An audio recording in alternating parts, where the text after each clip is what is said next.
and welcome to an Environmental Health Trust expert talk interview webinar. I am Allison Main. I'm a writer and journalist covering environmental health, public health, and digital technology.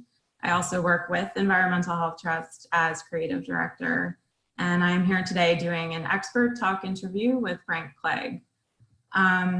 A little bit about these webinars.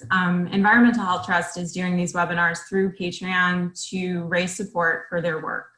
Your patronage will significantly help create new educational resources and tools for individuals and communities around the world. EHT greatly thanks you for your support. So let's start this interview. Our guest today is Frank Clegg. Frank has played a leadership role in the country's technology sector and in the broader Canadian community for many years. He is former president of Microsoft Canada and is now chairman, CEO, and co-founder of Canadians for Safe Technology, a not-for-profit coalition whose mission is to educate and inform Canadians and policymakers about the dangers of the exposures to unsafe levels of radiation from technology, and to work with all levels of government to create healthier communities for children and families. So I will say hello to Frank. Thank you for joining us today. My pleasure. Thank you for the invitation. Of course.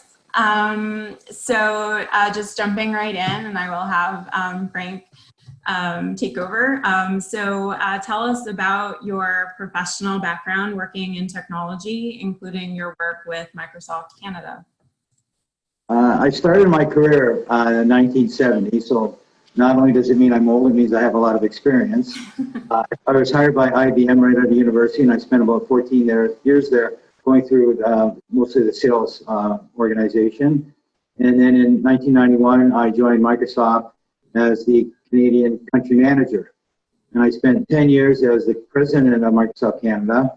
And I also spent 5 years as a central region of the U.S. vice president. So I had responsibility for the 13 states in the center of the U.S. for a period of 5 years. Mm. Wow, that's a lot.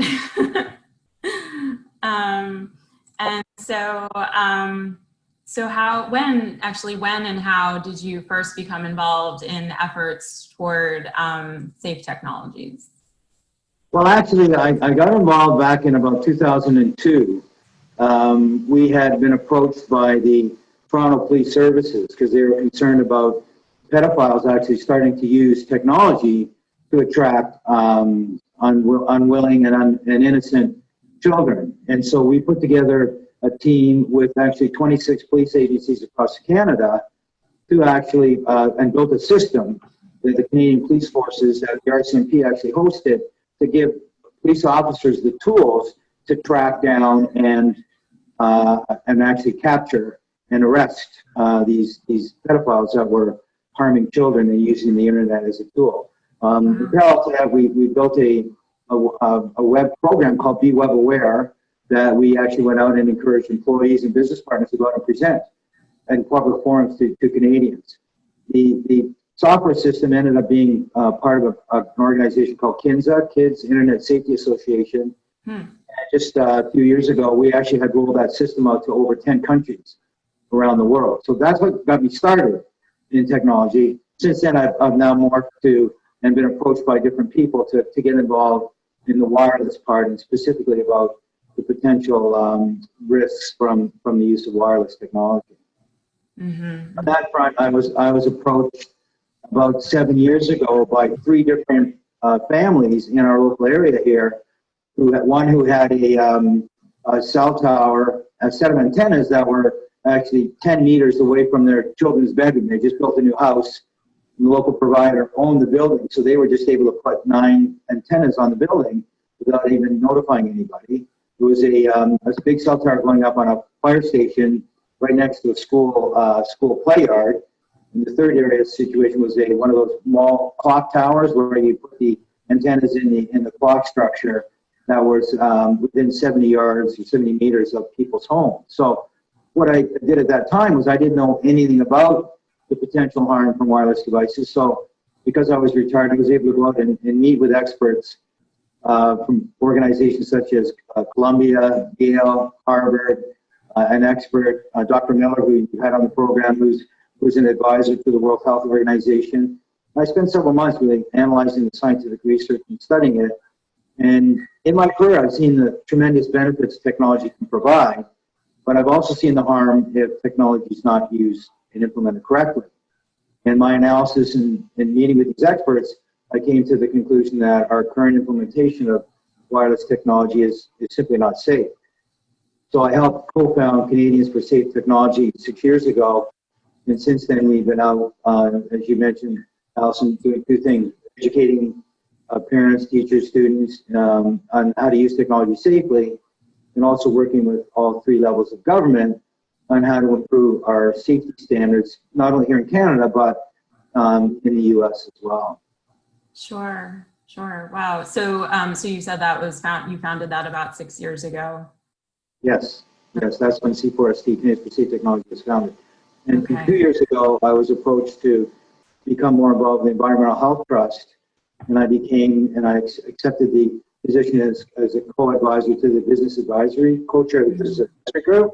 And what impressed me about Environmental Health Trust, which still does, is that not only do we do the education and advocacy work, but we also do fund specific research. So I'm not aware of any organizations that do both research work and also raise education, raise awareness, and also advocate and educate government too. Sure, sure. So in your work with either Canadians for Safe Technology or with Environmental Health Trust, what are some of the policies that you've been like working toward, you know, on safe technologies?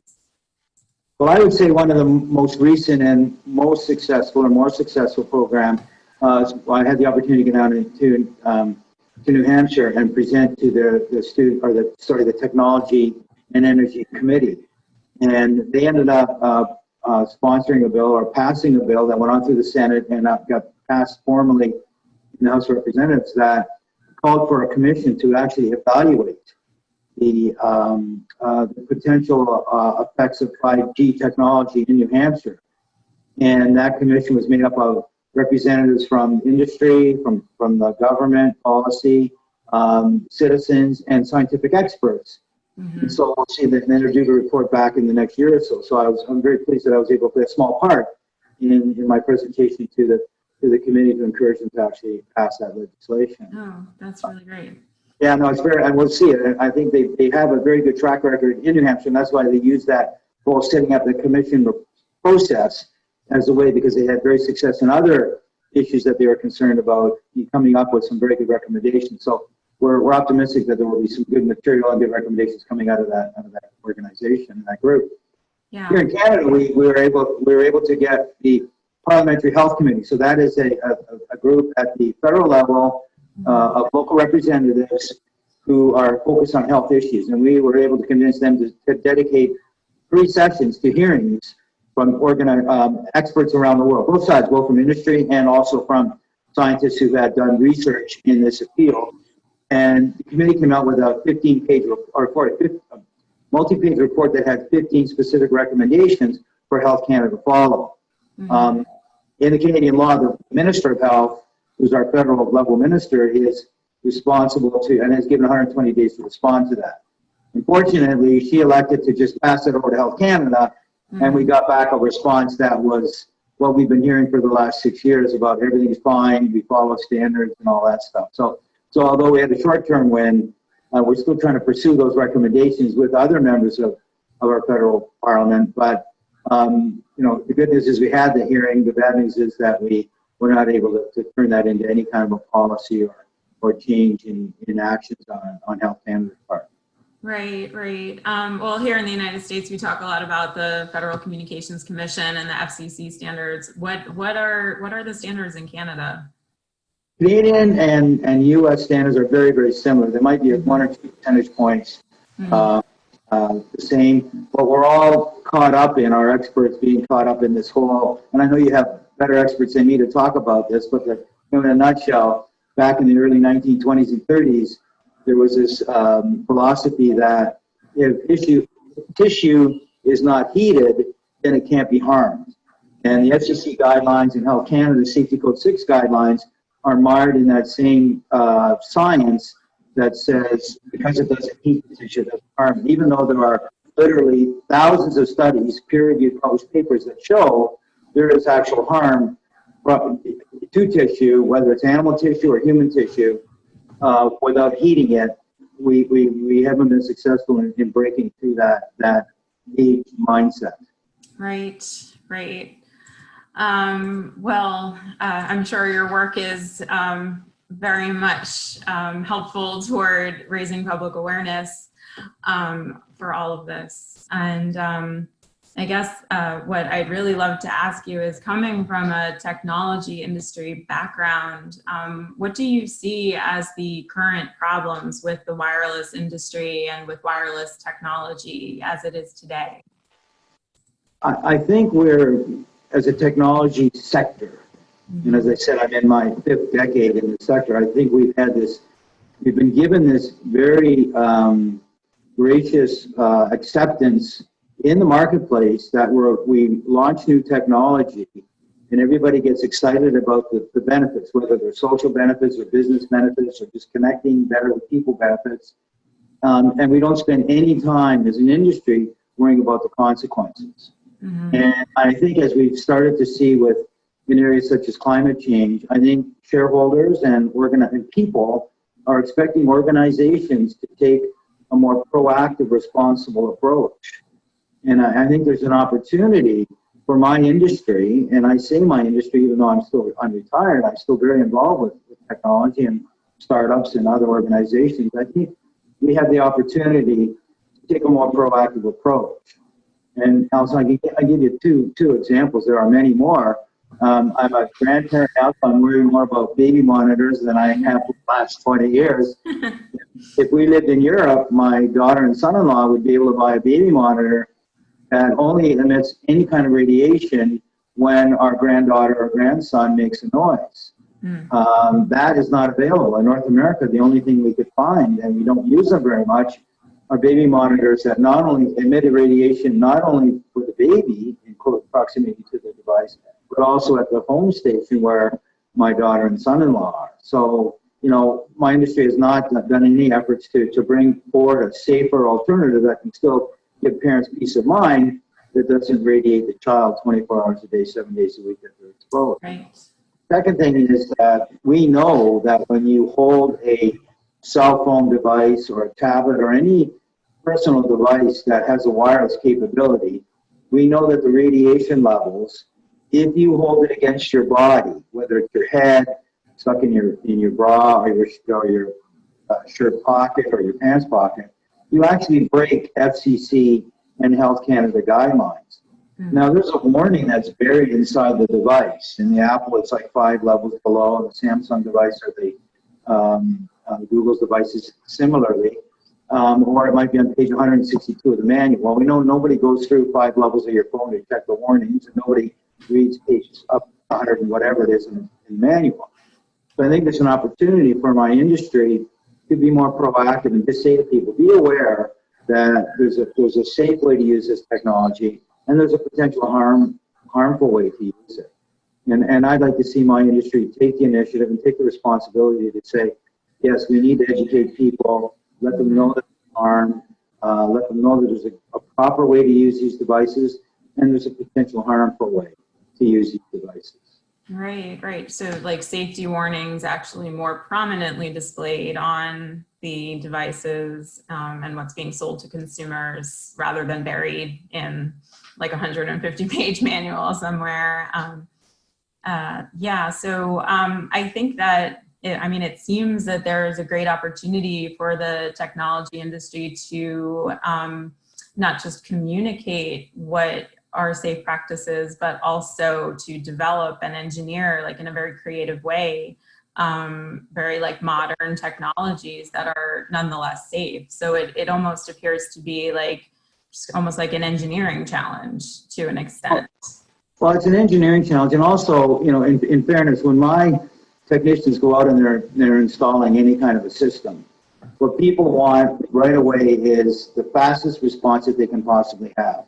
Mm-hmm. And so when we're out installing new equipment and the router can be put to channel 10 for response rate, then it's put to channel 10. But what we're finding is a lot of those situations, you don't need to have maximum power, maximum throughput or maximum power and density to provide the throughput that can do it. So for example, in the local school here, we went in and with experts who had monitoring equipment and had engineering and electrical engineering backgrounds, they were able to reduce the radiation in that school by 90% and still provide 100% coverage to the students in the classroom. Mm-hmm. Trying to work with other schools to say when you're building any new school, any school board that's building a new school should be running the fiber wire throughout the school anyways, because it's a lot cheaper to actually implement the fiber and wire through the building while you're putting the structure up than it is to try to retroactively go back and do it. So there are examples, and we've seen instances where let's educate the technicians to say let's get a certain level of service, but be mindful that there may be a way to provide a good level of service without maximum radiation levels. And my industry doesn't think that way at all. And as I say, I think there's an opportunity to start thinking that, yes, we do want to provide good response time. We do want to provide maximum throughput to our end users. But let's do it. Is there a way to do it by minimizing the radiation? Right. And I think that's a mindset that we all have to have, not just my industry, but even as a consumer, say, okay, do I really need this thing on channel 10 because I'm actually radiating myself at the maximum amount or maximum levels. Mm-hmm, mm-hmm. And you mentioned running fiber like in schools, and that's a technology that I hear a lot of people talk about. And fiber optics is very fast. And from your perspective, would wired fiber be like a very, kind of modern answer to the problem of wanting everything fast and quick? And might fiber from a wired standpoint be a really good idea? Well, absolutely. In fact, when there's a lot of interest and a lot of investments being made in 5G, the next generation. And part of what we're trying to educate people is to say 5G, that's fiber backbone, we are absolutely supportive of. And with wireless 5G, we are concerned about. And so are we putting the fiber, what we're talking about now is not only putting the fiber to the building, but can you put the fiber through the building? And there was a very good paper that's been peer-reviewed and published by Dr. Tim Shockley. It's called Reinventing Wires, the Future of Landlines and Networks. Shockley really actually challenges the business case around wireless technology. His argument is, and he's proving that we've always known that wired systems are always faster, and in most cases 100 times faster than a wireless system. As we start to worry more about security and privacy issues, we know that wired systems are significantly more private and more secure. We know that a wired system will take up a lot less energy, and it's a lot more sustainable than a wireless system. And what we're starting to see now is the cost structure as you put out a 1G network. In some cases, you have to replace that whole network with a 2G network, and then you go down through 3 and 4G. Now, we know a lot of the 4G network will be kept to provide some support for the 5G network. But if that was a wired system that we'd have put in as in the 1G technology, there would be no extra infrastructure required because the fiber would be able to just absorb and take on all the capacity of 5G. Now, I'm not suggesting that you can replace, like in some applications like cars and self-driving cars, you do need the wireless function. But anybody sitting in an office environment, anybody sitting in a home environment, anybody sitting in a school, there's absolutely, in my opinion, no reason why that person should be running through a Wi-Fi wireless network when they could stick a cable in their machine, get 100 times more speed, get significant more security and privacy, and not be radiating themselves and the people around them unnecessarily. Exactly, right. I'm connected on a wired computer all the time, and it's phenomenally faster and more secure, I would say. But when I'm talking to individuals, and I make the statement that even though I've been in the technology sector my whole career, I've never had a Wi-Fi system in my house. In any house that I've ever owned, in some cases we built new and we've run, in those days it was Ethernet cable. In a couple cases where we bought a house that had already been built, we went and retrofitted and ran wires throughout the house. And so, two daughters, they went through their teenage years and all the social media, pressure that they had and opportunities, and we had a 40-foot cable that we plugged into the wall that they moved around in their bedrooms or in their work areas, because we just felt that that was a more secure and safer environment for them. So it can be done. It costs a little bit more.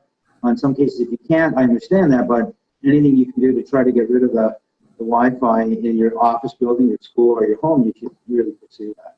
Right, right. And you mentioned just a few minutes ago about cars, and sort of that brings to mind the Internet of Everything or the Internet of Things. And so I'm just wondering if you have any thoughts about that as an upcoming technology boom. Well, there's no doubt there are going to be many, many applications that are going to allow a smart object to talk to another smart object. They think about things as, basic as on a factory floor. If there's a machine that is about to, that needs warranty or is about to break, it can diagnose itself and send a message off that says, look, I'm about to break. Not only does that save downtime in the factory environment, but it actually could save somebody from being harmed if that machine was going to break in a way that could harm workers nearby. You think of all the health applications. I was just up in rural Ontario on the weekend, and if you had somebody who needed access to a specialist, and they were in an ambulance, and that specialist could, through video conferencing, could talk, that paramedic could talk to an expert at a remote area, or even the local hospital, or even at a center in somewhere in North America that specializes in this potential issue. There's no doubt that the application can save lives and can provide a lot of harm. What I worry about is that we're on this race to throw smart things into everything. Like, do you really need a chip in a diaper to tell you that the baby's wet? I question the application that has a chip in the pacifier to find out if the baby has a temperature. Now, in 1 in a million cases that may be of value, but I think we need to understand that there is a significant amount of harm to that child, especially to an infant, to have that device radiate all the time. And we know that children, I'm particularly concerned about children because their skulls are thinner. So they have a thinner skull, so the radiation penetrates the head and into the brain more, significantly more, in some cases 70–80% more. And these, again, peer-reviewed studies. The Environmental Health Trust has been involved in publishing some of this material. And so not only does the radiation get through the brain, but because the child's brain has more water, it will actually retain and absorb that radiation for longer periods of time. So, somebody has to say to a mom or a dad, understand that putting that chip in that child's mouth, right, is going to cause all these effects. So yes, I think there are some significantly worthwhile, very helpful applications coming, for sure. I would argue that the majority of them, because we're in this race to put a chip in anything that can hold a chip, I think there's going to be a lot of superfluous applications. And unfortunately, we don't have a screening process that somebody should say, no, that application causes more harm than the benefit, than the potential benefit. And as I say, parents or grandparents or aunts and uncles that are buying these things with chips in them for children don't understand there's a significant downside to putting that constant radiating unit near the child. Right, right. And it sounds like there are safe solutions from a technology standpoint to be developing similar technologies that will do what parents would want or need in terms of monitoring their children, but it would be safer. Oh, absolutely. And my concern is that I'm not aware of any research that my industry is doing to try to find these safer alternatives. As I say, we're on this race to get everything wirelessly connected, to get a chip in everything that can hold a chip, and nobody's taking a step back and saying, okay, do we really need this to be a wireless connection? Can it be a wired connection? And that's where as I mentioned previously, I think there's an opportunity for my industry to take a more responsible approach and say, yes, if there is something we want to do to monitor that child's temperature or that child's diaper status, is there a way to do that in a safe way that doesn't radiate the child all of the time? Maybe that chip can be like the baby monitor in Europe, where it has a sensor in it that doesn't radiate, and it only radiates a signal when that diaper's wet. Maybe that baby pacifier only sends a signal when it senses that the child actually has a temperature. I'm not aware of us doing any work in any of those areas to try to find those kinds of solutions that are, can provide tremendous benefit, but are actually safe or safer than the wireless alternatives that we're looking at now. Sure. And when you say that we're in a race, would you say this race is international? It sounds like there are some countries that might be taking steps to protect their populations, perhaps more so than the United States and Canada at this point. As I point out, if you look at, not talking about 5G, but just wireless radiation in general, China and Russia have safety limits that are 100 times safer than ours in North America. There are parts of Brussels and Switzerland and Italy that have passed legislation that are slowing down the deployment of 5G. I also have to take a step back. My industry, one of our key strategies is something we call first mover advantage. So that's first to market, and once you are the first to market, then you do everything you possibly can to stay ahead of everybody else. So it is basically a race to see whether I'm adding more features or more function or more technology to make sure that people trying to catch me can't do that.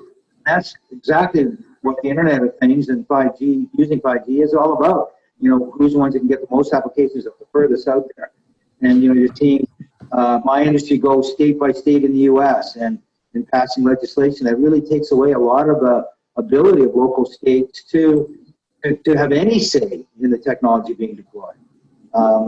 Canada's doing the same thing. Industry Canada and Health Canada are just letting the industry start running pilots and in different parts of the country to just deploy this technology. And in my opinion, nobody has a mind to saying, okay, is this what we really want?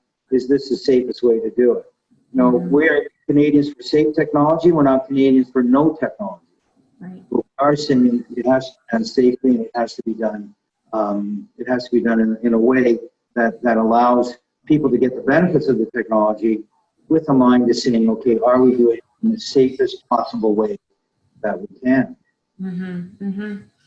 I know we talked a little bit before about some policy efforts that you were involved in. What would you say would be like the most important policy policy efforts that could be passed at a national level or a state level to help protect the populations? I think both the FCC and Health Canada need to do a proper review of the science. And by that, I mean there's a very specific protocol, and there are people that have PhDs in this work that take you through how to take the thousands and thousands of published material that is relevant to this situation.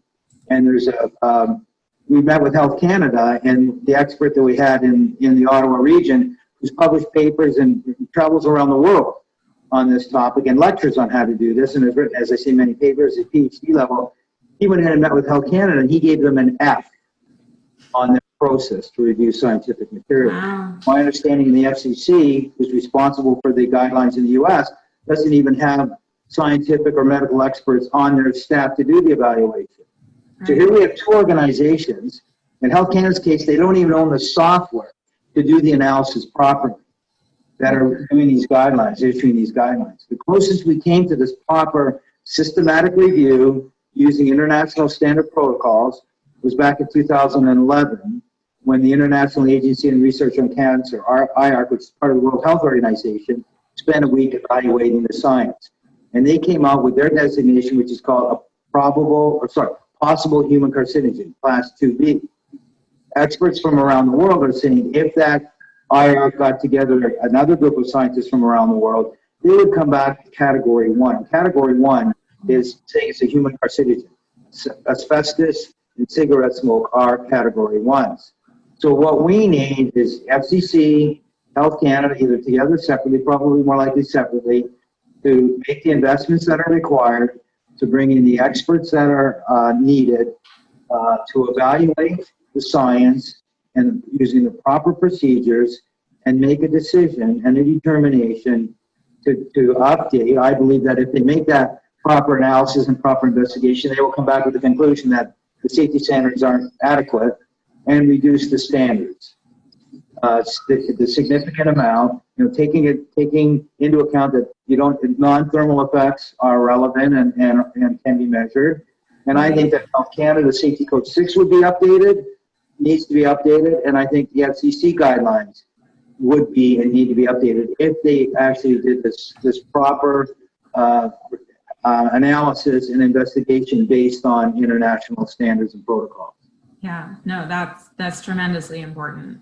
Everything you just said there, so tremendously important.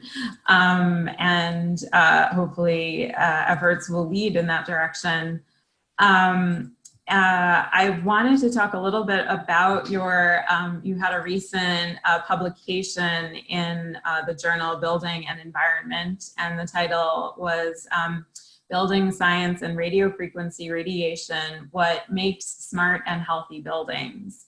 And I pulled a few lines from the paper's abstract, which reads, as both RFR, or radio frequency radiation exposures, and scientific evidence of harmful effects increase apace, it is timely to heed calls to include low RFR levels as a performance indicator for the health, safety, and well-being of occupants and the environment.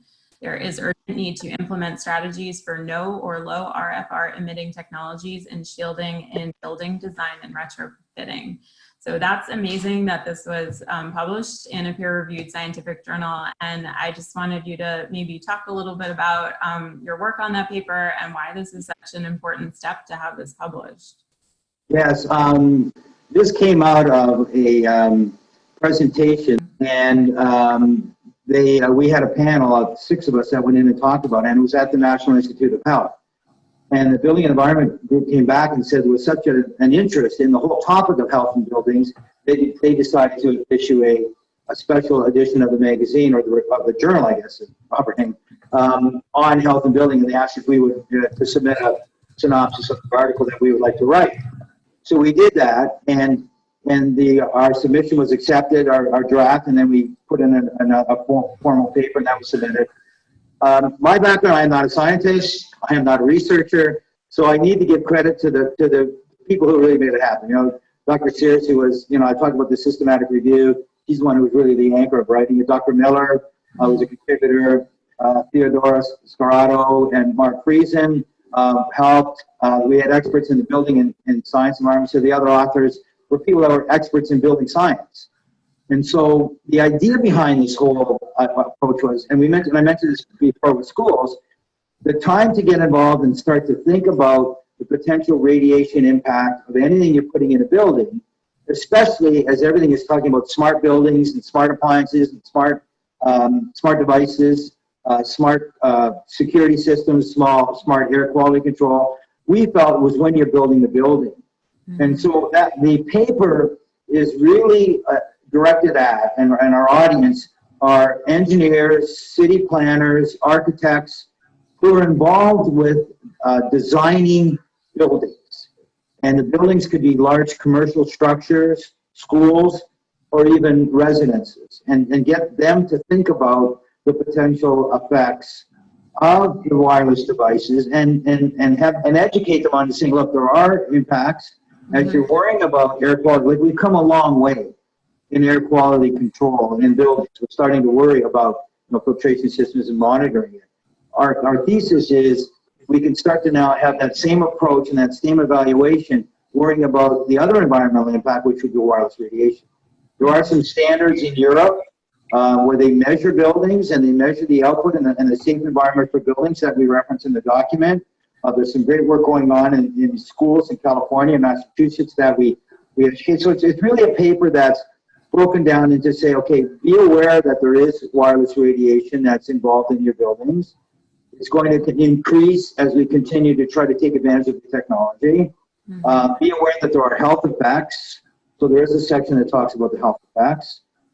There's a section that talks about there's a potential liability because a lot of the reinsurers are issuing papers, whether it's Swiss Re or Lloyd's, that are issuing papers of caution about the potential risks from wireless devices. And there's other parts of the world, and we mentioned a little bit, a couple of areas that are actually restricting or limiting or monitoring the rollout of wireless technology because we are concerned about its effects.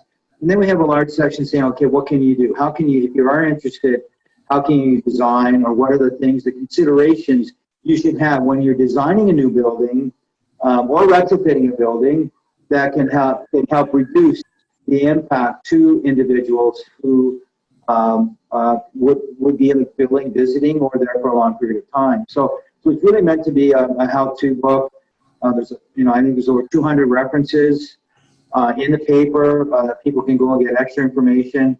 But as I say, it was really to take the opportunity based on the Health of Business Reuse conference that we attended to educate a potential new audience about the potential risks and help them mitigate the harm to the individuals that are going to be working or visiting the buildings that they're actually building.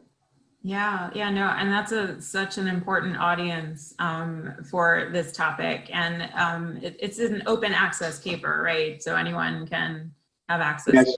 And I noticed someone just actually shared it on the chat. So that's great. Yeah, so it's a really, I've read the paper, it's wonderful. And yes, there's lots of references for further information. So let's see, Well, Elsa, you more than read the paper, you actually read through a couple drafts for us. So I read a couple drafts of that paper, yes. Thank you for the person as well. Happily so. No, and my understanding of the industry as well, and there, as you said, like we've come very far in indoor air quality, but radio frequency radiation has not really been considered a component of IAQ and building science for to the degree that it really needs to be for the health and safety of the occupants and those working on the building. So, so I think it's great that that was published in the paper toward that audience. I have not received any questions on the Q&A here, but of course I have a few more questions I could ask you. Before I get to my final question, is there anything else that you would want to say on what we have already discussed in terms of your work and policy? I would say that there's also, it could be a whole separate topic about people who are electrosensitive. And so like any harmful ingredient, the same as, some people can smoke 2 packs of cigarettes a day and be fine. Other people can, be succumbed by just secondhand smoke.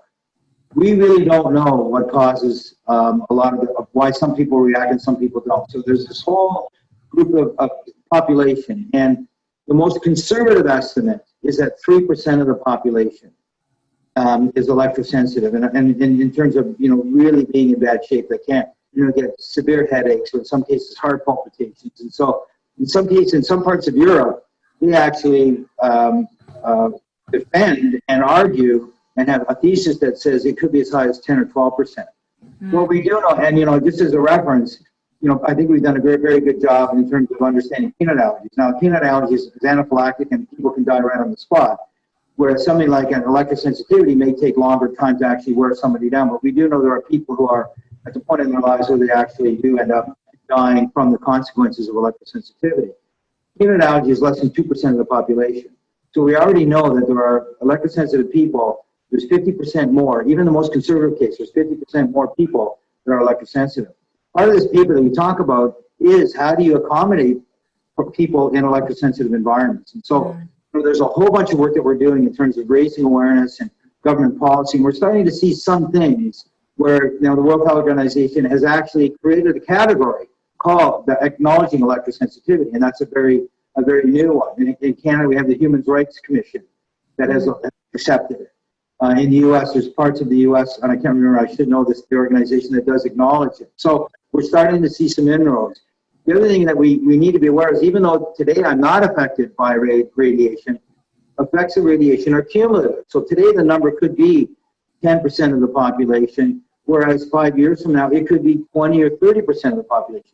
We don't really know, but we do know that there's a significant percentage of the population that are impacted, and we do know that radiation is cumulative. And what, we have to understand that, if today it would be unacceptable for somebody to sit on an airplane and open up a bag of peanuts. I think that people would just do that, have you checked around you. Whereas to put on my cell phone or open up my tablet in any kind of a coffee shop or whatever, and not worry about the harm to people around us, I think that has to change as well. I think we have to understand that there is a percentage of the population that are harmed by wireless devices, different degrees of harm, and we have to start saying, okay, what are their rights? What are the rights of somebody who is electrosensitive? Be able to go into a coffee shop and not feel that, in fact, not be able to go into a coffee shop because they are electrosensitive and they know they will be bombarded. I realize that is a very complicated issue, but Alison, I think we as an industry need to be more mindful of that. I think from a policy standpoint, I think we have to start acknowledging that there are a significant percentage of the population that cannot work, in some cases, cannot go to public places the way they'd like to because of their sensitivity. And there's a whole topic about that. But you asked me what we hadn't talked about, and that's one that I do think we need as a government, policymakers. I think as an industry, and I think just as consumers, we need to be a lot more aware of that. Sure. Yeah, no, that's excellent. And I've actually gotten several really good questions on the chat over the last couple of minutes, and I will ask you some of them. But what you just said reminds me of something I was talking to my friend's grandmother, who's around 85 years old, and she told me, "Oh, I remember when we used to be able to smoke on an airplane." And she said, "Can you imagine? We used to be able to smoke on an airplane." And I said, "Well, maybe in 50 years, people are going to look back and say, can you imagine we had Wi-Fi on an airplane?" And she just really kind of stopped and said, "Oh, you're right. It's a similar parallel." So some of these questions are really great. And so one question is, it's hard to find wired technology when we go shopping. So how do we support companies in bringing safe technology to the market? And there's a follow-up, like, I want a safe wired speaker for my computer, but I can't find it at the store. Yeah, no, that's a hard one, and C4SD has debated, do we, try to facilitate that? And right now, it's a hard question. I don't have a really good answer. I do know. I'll give you an example. Our daughter and son-in-law bought us the Google Home for Christmas last year, but they knew that we don't have Wi-Fi in the house, and they knew that I would not use it. So our son-in-law went out and found an attachment that allowed the Google Home to work through the internet and attach it to the back of the device. So it does take a little bit of work, and I'm not saying for all devices you can do that. I just heard at a presentation on Saturday that there's a device that you can attach to your iPhone, and it will attach hardwired into an Ethernet cable to allow you to use your phone in a non-Wi-Fi mode. So I think personally people should look for it, but I also think people should write to the manufacturer and say, I would love to buy your speakers. If you produce or manufacture and market a wired system, I will gladly buy it. I think manufacturers, it takes a little effort to write a letter or to send an email, but manufacturers are always looking, or get on a group chat and say, I'd love to have this. So I think, first of all, try to find the source it yourself. If you can't source it, write to the manufacturer and say, look, I understand this baby monitor is available in Europe. Why aren't you selling it here in North America for us? So as a consumer, you have a voice, and let people know. Let manufacturers and let companies know. They're always looking for new markets. They're always looking for competitive advantage. Let's show them that there is a competitive advantage they could have by having a wired solution in addition to a wireless one. Right, right. So it's really comes down to consumer demand sometimes with this. Let's see, another question is, what about virtual reality headsets where you put a phone in front of your eyes? These are being sold to kids. Can you talk about the safety issues of phones to the face? No, but I don't, there's dozens and dozens of peer-reviewed published material that shows holding the device to your, even if it's encased in a virtual reality case, and you've got a Wi-Fi wireless emitting device right up against your brain. Mm-hmm. And so, no, it shouldn't be done. It shouldn't be allowed. But again, our FCC guidelines, our Safety Code 6 guidelines say, hey, as long as it meets those federal guidelines, and that's why we need to update the guidelines, because we're not protecting people in the right way. Right, right. And let's see, another really great question is, some parents feel helpless about this. I'm imagining this being like everything's wireless. Like what is your message to parents? Well, I would say there's two things to think about when you're protecting your family. And you can go on the Environmental House website, Environmental Trust, ehtrust.org or c4st.org, and their safety tips. The first thing is to remember that distance is your friend. So the further you can keep this device away from you, whether it's your head or any part of your body, the better it is. And we know that radiation exposure works at the square of the distance. In other words, if you double the distance that the device is away from your head, the radiation goes down by 4 times. If you triple the distance, it goes down by 9 times. So, Deborah Davis is the first person I heard say this: distance is your friend, so keep it as far away from you as you possibly can. The second thing is, as we get out in the world, we are exposed to more and more wireless radiation from Wi-Fi systems and cell towers and all of that. Make your where you live, where you sleep at night, make that your safe haven, and do everything you can for yourself and your family to eliminate any wireless technology. If you can't afford to run wires throughout your house, go to your local hardware store and buy a timer that you put on your lights and have that, attach that to the router. So that when you're sleeping and everybody's sleeping in the house, the router is dead. There is no wireless technology coming from it. And then have the router come back on in the morning. If you must sleep by your cell phone, I would not have the cell phone within 20 feet of my bed. I don't. I have an alarm clock, and that's what I use to wake up. And anybody wants to get me when I'm sleeping, unless it's our daughters that have a medical emergency, or son-in-laws, we have a landline, they can call that line. So, get yourself protected. When your children come home from school, if they've been bombarded by Wi-Fi at school, then let them have this safe haven inside your home, where they're like, our bodies, especially kids, are little healing and rejuvenating machines. So let them get in that state of rest and repair for as long as you possibly can. So distance is your friend, and create this safe haven. I'd say the next step is, whether you're in Canada or the US, get to your local officials and tell them and send them an email that says, and even a handwritten email. I had a member of Parliament telling me, if you really want to get my attention, handwrite a letter, because he said that will get through every screen I have, because it's such a rare thing. So it takes you way longer to handwrite a letter, right? But I promise, or have your kids write it in crayon or whatever. That will get their attention. You don't have to say a lot. Just say, look, if this is in the U.S., I'm worried that the FCC standards don't protect myself and my family. What are you doing about it? In Canada, the Safety Code 6. So you can show it. If you want to get in, go in and ask to have a meeting, whether it's the local representative, the Canada's provincial or the state representative, or your federal representative.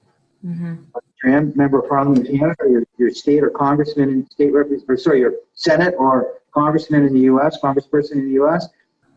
Ask to meet with them and say, I'm concerned, what are you doing about changing FCC or Safety Code 6? And put them on notice. I hear that government officials sometimes say our hands are tied. That is not a true statement. In government, you have the ability to stall the process. We've had situations where we've had local councils in small towns pass bylaws saying we're not going to allow any new cell towers until the federal regulations are updated. And industry comes in and says, well, you can't do that by law. And they say, you're right. And so let's go through the process. That'll take 6 months for you to escalate that to the federal level and come back and make me change my mind. In the meantime, you're not going to put any cell towers in my community for 6 months. Well, we talked about first mover advantage. My industry does not like that solution. So they may work with you and may work on, let's find alternative sites. Let's find other ways to do this. The other thing, I think at the local level, what if you passed legislation that said we will not allow any small cell antenna on any property that we own, whether it's local light standards or whether it's on local buildings, they're not allowed. Now, in some cases that's legal, in some cases it isn't. But again, passing that bylaw, it's called a bylaw in Canada. I don't know what it would be called in the U.S. local municipality levels. But whatever that's called, just pass that legislation, because what that does, it's a very strong statement, because the local area is actually losing revenue from renting those cell towers or those antennas, small cell antennas to organizations. But it also puts the world on notice and saying it's kind of like Berkeley, California, where they passed their bylaw that said you have to have public notice. And so my industry put these notes to saying, hey, be careful, there are guidelines and how to use them safely. So you can. So, there is always something a local representative can do. And anybody who says their hands are tied, I think we just need to help them find there are ways to have your hands untied, that you can be part of this escalation of concern to whatever representative or whatever level of government you represent, but also a message to the federal level that says, hey, we are not happy with this, we're concerned about it, what are you doing to get these guidelines closer to the 21st century? Right, yeah, and that was actually one of the questions, what to say to elected officials who say their hands are tied, because that comes up a lot. And I mean, I'm getting a lot of questions about different things like smart home systems and virtual assistants and PlayStation, Xbox, all the different game consoles, and even drones. Like when you hold the controller to the drone, you're being exposed. So the question is, like, parents have a right to know that all of this might be irradiating their children. What would you say to that? I'd say in some cases, because some of the things, I actually don't know how a drone works. I suspect it is using some sort of a cell signal that's constantly. So there are some out there. Like if you think of the keychain for your car that unlocks your car, right? That is a wireless unit that is working with your car. The reason it isn't harmful or as harmful is because it only works when you press the button. So I think the first thing parents need to understand is, how does this device inherently work? Is it working like a key fob for my car keys, or is it working like the baby monitor? And if it's working like the former, it's actually something I wouldn't worry that much about. If it's working like the latter, the baby monitor constantly radiating, then I would be concerned. Then you have the rules of, okay, if it is working like a continuous radiating device, can I keep it as far away from myself as I possibly can? And then also, if you mentioned the Xbox, but it applies for any game console, why can't that unit be wired? Now, there are some applications, like if you're playing tennis or playing hockey, you probably want to have a wireless handset. But for a lot of the devices or a lot of the games that are being played, in my opinion, there's not a lot of reason to have that be a wireless device. So our consumer is saying, okay, I want to have the ability to plug that in, turn the wireless capability off, and not harm myself while I'm playing this game. And so, we need to be educated, we need to be informed, and then we need to be a consumer and say, okay, I'd gladly buy that Xbox for my family as soon as you have a wired component. There are tablets that have a built-in wired connection. What would happen if nobody bought wireless tablets? I've met with school boards and say, why don't you decree that you will only buy wired tablets for your students? How long do you think it would take for the manufacturers who don't have a wired device to create a wired device if they started losing school boards? It wouldn't take very long, right? So, we have tremendous power as a consumer. I think you have to spend some work to get some time to get educated.